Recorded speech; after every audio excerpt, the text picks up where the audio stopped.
All right, ladies and gentlemen, welcome back to another episode of the Mainly Who's podcast. If you've been enjoying our podcast, make sure to like and subscribe. We appreciate all your support. We've got an ACC showdown here, NC State at Clemson.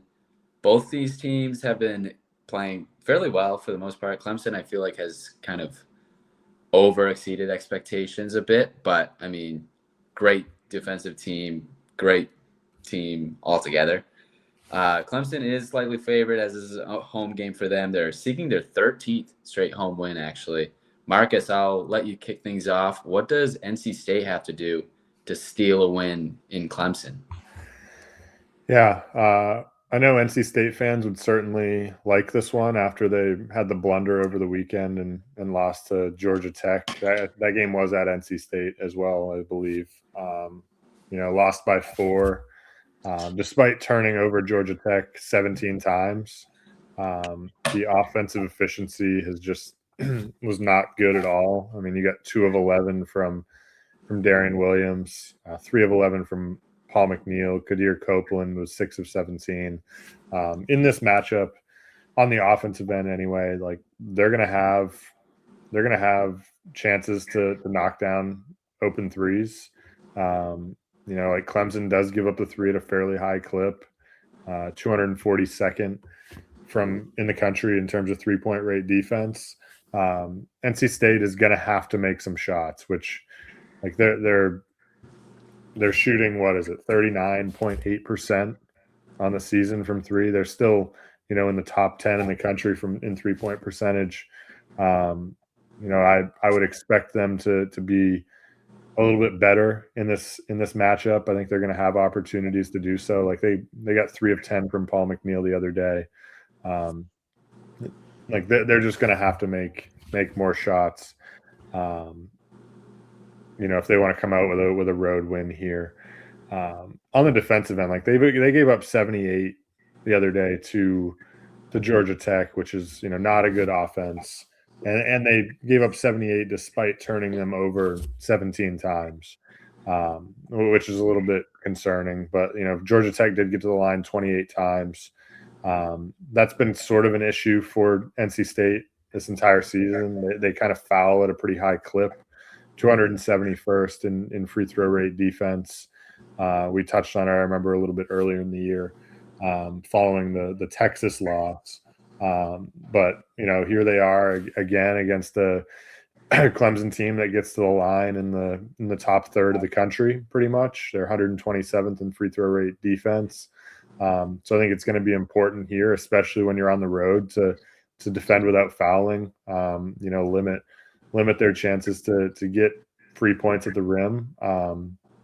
That's one of the big keys defensively, and then the other one is trying to turn them over, which, much to our surprise, I know Cody and I coming into the year were skeptical of this Clemson backcourt, but they've taken care of the ball very well up to this point. They're 30th in turnover rate on the offensive end. NC State has had success turning teams over. They're 39th in turnover rate defense. So, if they can win that battle, and keep them off the foul line, I think they can have some success on the defensive end.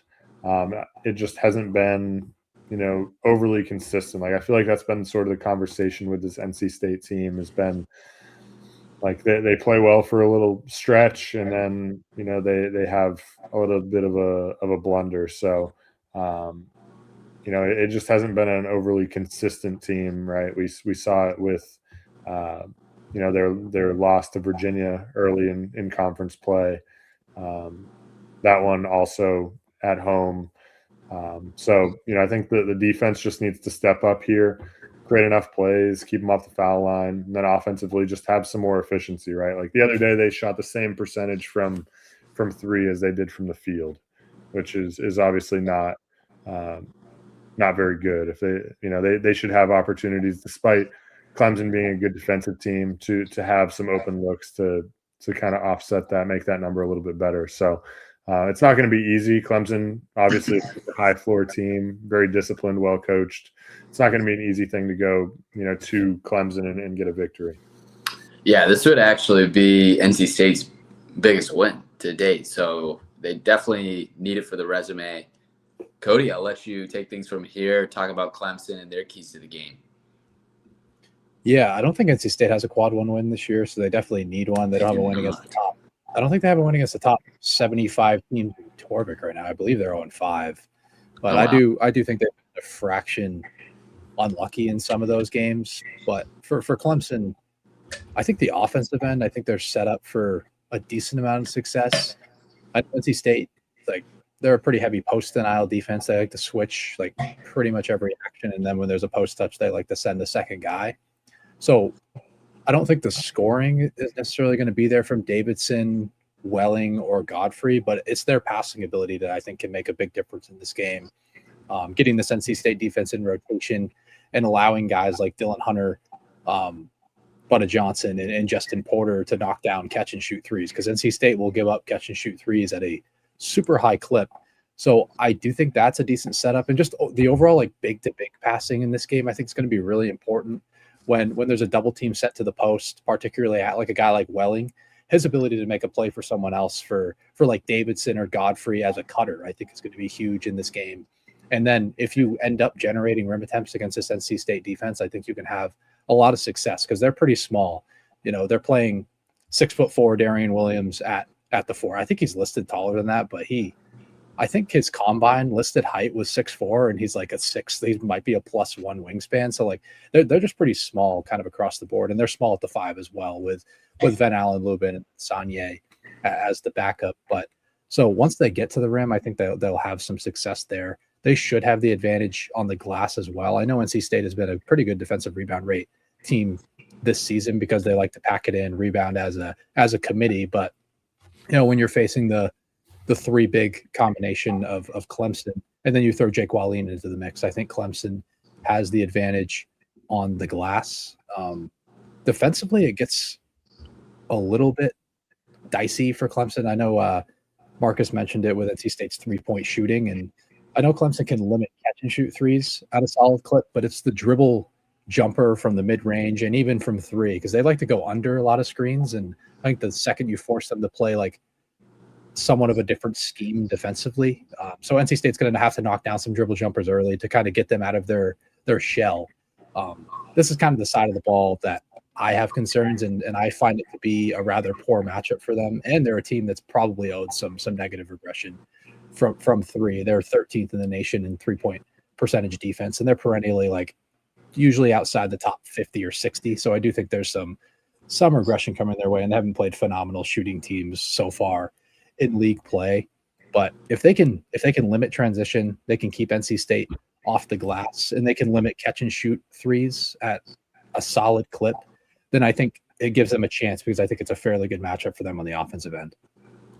Yeah, absolutely. We're going to go right into picks, and who do you think is going to win this game? Marcus, we'll start off with you. I know you were kind of up in the air before this episode, but have you made a decision yet? Who are you going to go with? Yeah, I'm actually going to take NC State to win, and I'm going to do it just because I'm still like, I haven't been a buyer of Clemson up to this point, and I'm still not going to buy it yet. I know they have a super high floor, but I think it's a spot where NC State's going to be more motivated than maybe they would have been coming off a bad loss at home. I think they're going to make more shots. I think they're going to get some pretty good looks. So I would expect them to just be a little bit sharper here in this matchup than they were on Saturday. I think it'll be enough to get the job done. I think it's going to be really close. Of course, I could see this game going either way, but I'm going to take NC State to win 77-73. Cody, what about you? Have you bought into Clemson? Who are you going with?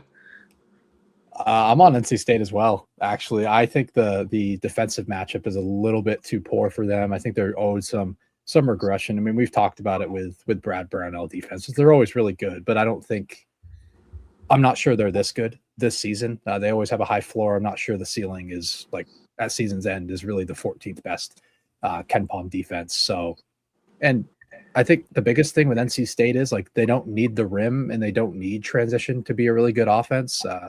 Clemson's they play more of that shell. They try to take away the rim.